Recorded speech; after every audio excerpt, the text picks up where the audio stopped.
and welcome to the Herb Man T podcast, where I'm your, I am your host, Herb Man T. If you want to support the podcast, head over to herbmant.com.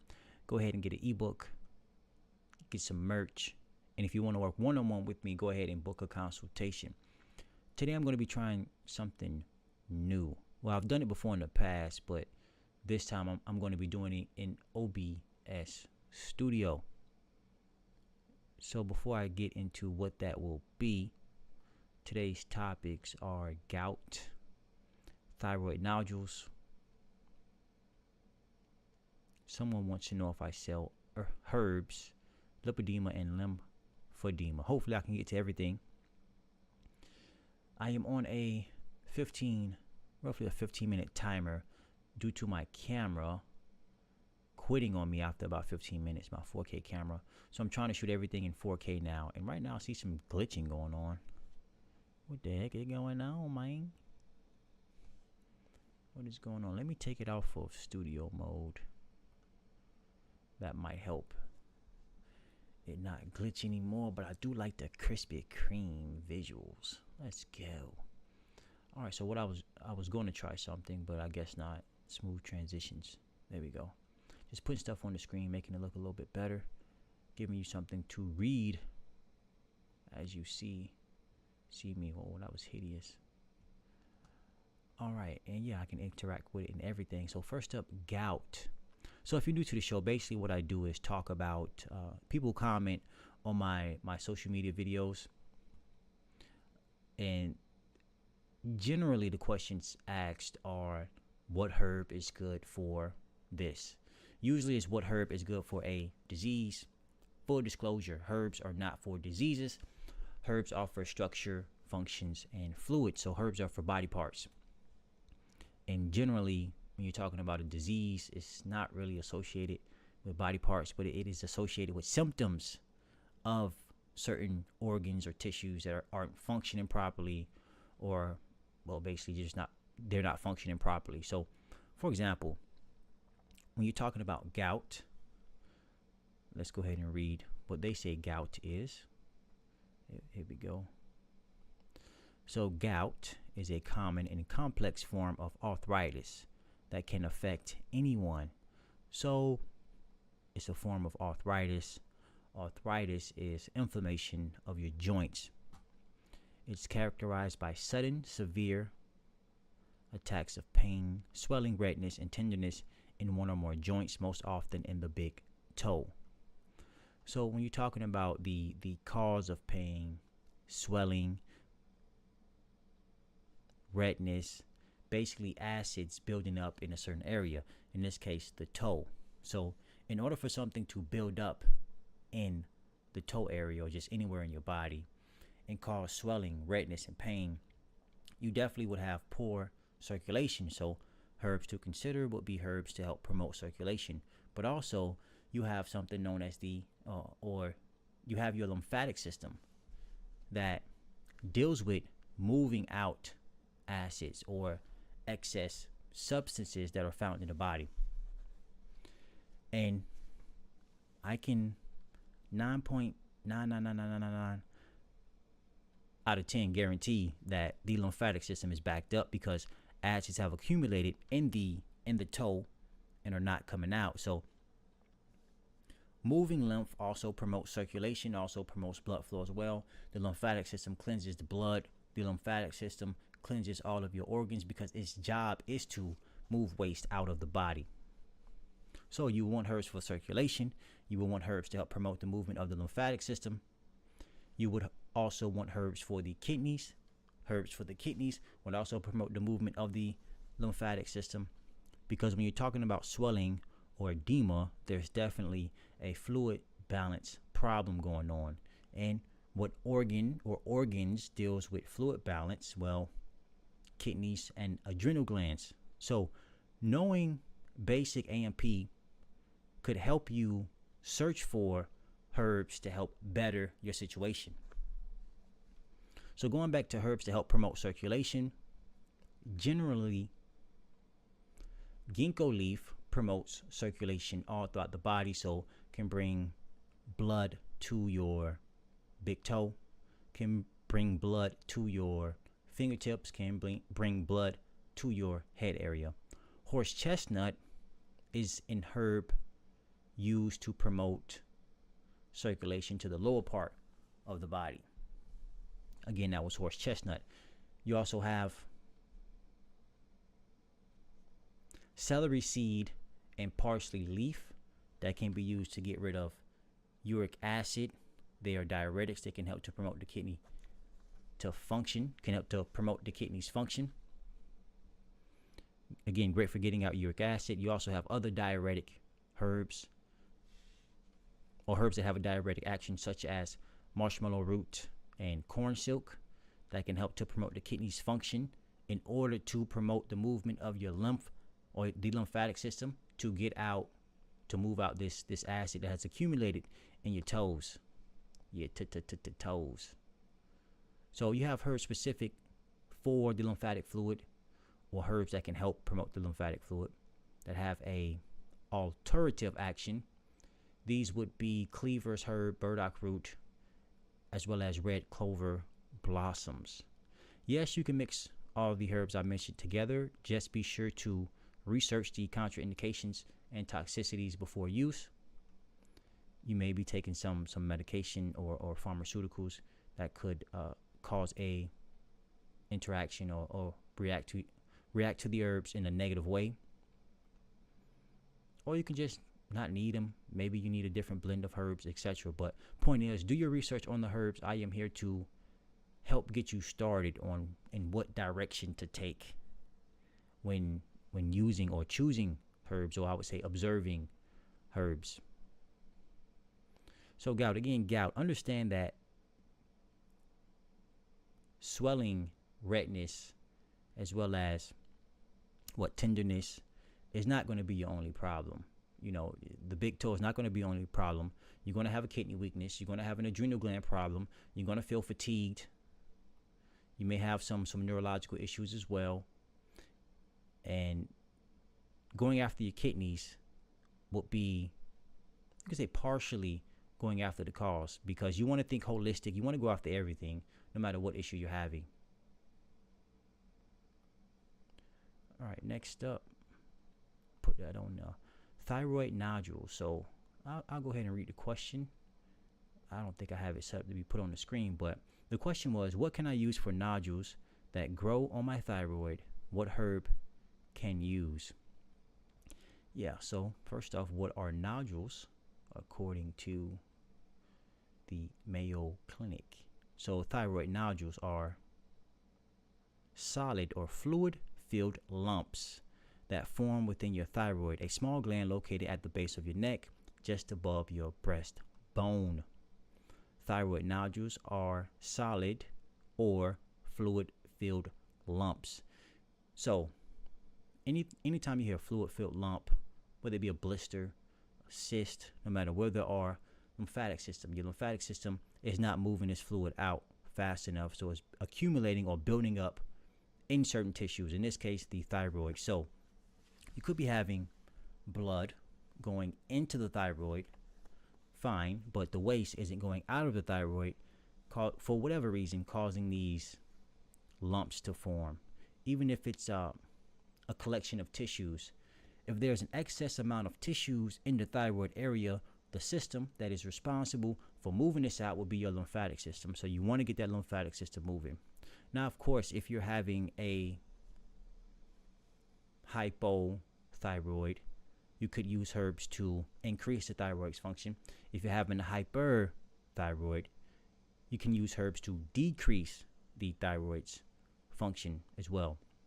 So some examples of herbs that can increase thyroid function would be bladderwrack, and an herb that can be used to decrease the thyroid's function would be lemon balm.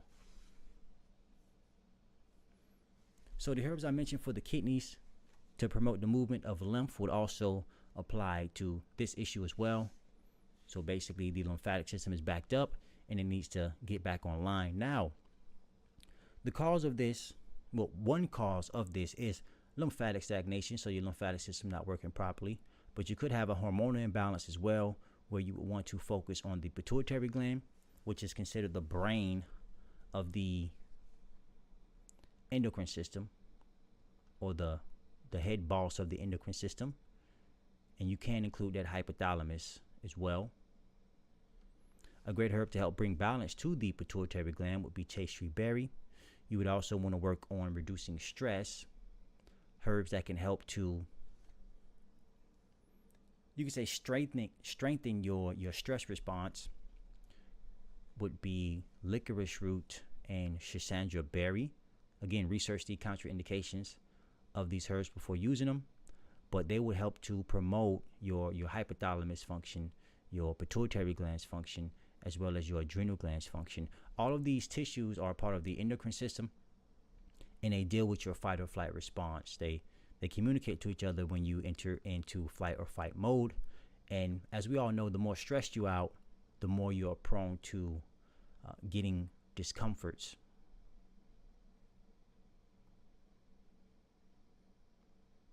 So I had a question here about, so I'm new to your page. Do you sell herbs?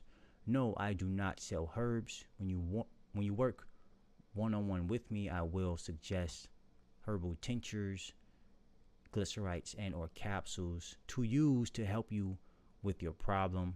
I do plan on selling herbs in the future. How near is that? I'm not sure just yet. I am not sure just yet, but I do expect, I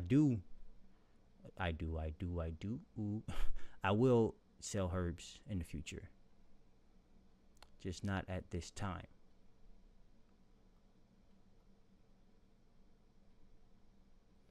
All right, the last question I got. Thank you for this information. Any herb to help lipedema? I battled that, and lymphedema. So first off, what are they talking about? What is lipedema? What is lymphedema? So, lipedema is an abnormal fat buildup on both sides of your lower body, usually in your legs. So it's a fat buildup on both sides of your lower body. So you can think, below the waist. Then lymphedema refers to tissue swelling caused by an accumulation of protein-rich fluid that's usually drained through the body's lymphatic system. I like that they mentioned the lymphatic system. What isn't talked about much is the lymphatic system, which is your main immune system responsible for getting rid of any excess on a cellular level. Now back to lymphedema. Fat buildup in your legs. And I'll just read the full paragraph. So, lymphedema is abnormal fat buildup on both sides of your lower body, usually in your legs, but it can also be in your arms. It can cause pain and make daily activities difficult. Lymphedema doesn't respond to diet and exercise like ordinary fat. Although there isn't a cure for lymphedema, treatments can help you feel better. Yeah, so they say what they want, but you can definitely fix the problem. How can you fix the problem? Well, guess what? What system deals with your fats? That would be your lymphatic system. If you're having an absorption issue, you would want to focus on your lymphatic system. Here's why. The lymphatic system is responsible for absorbing your fats in your small intestines via lacteals. So you have blood capillaries that are absorbing, you can say, your amino acids, your carbs, and then you have your lacteals, which are a part of your lymphatic system, absorbing your fats. All right, so if the lymphatic system becomes stagnant, so can these fats. So the lymphatic system isn't flowing. What can stop the lymphatic system from not flowing? Poor movement, whether it be physical movement, poor kidney function, poor skin function. This could tie back into the thyroid nodules or thyroid problems. The thyroid is also associated with the skin's function.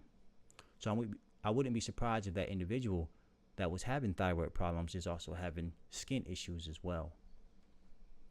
So you definitely want to focus on the lymphatic system when moving these fats out. The main doorway to moving the lymphatic system would be your kidneys, and you could say the secondary would be your skin. So herbs for the kidneys, the ones I mentioned earlier, whether it be celery seed and parsley leaf, or you can take it a step further. Corn silk, it can be used to stimulate the kidneys function as well as clean the kidneys. You also have uva ursi leaf that can be used to clean the kidneys. I had to slow it down. I started to talk real fast. I want to slow it down, make sure you can hear me. You also marshmallow root can be used to promote the kidneys function. Stinging nettle leaf can be used to promote the kidneys function, and many more herbs. Also, the cleaver's herb, burdock root, and red clover blossoms can be used to promote the movement of lymph. Also, fruits, berries, and melons can be used to promote the movement of lymph.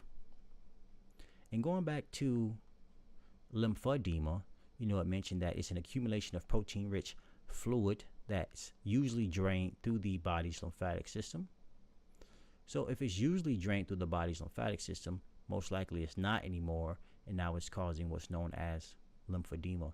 So you got to get that lymphatic system draining. And according to the mainstream, they say that the lymphatic system dumps into your heart, basically. Now, what I have been taught, what I am going to stand by, is that that is not true. Eventually they'll catch up, but until then, it is what it is.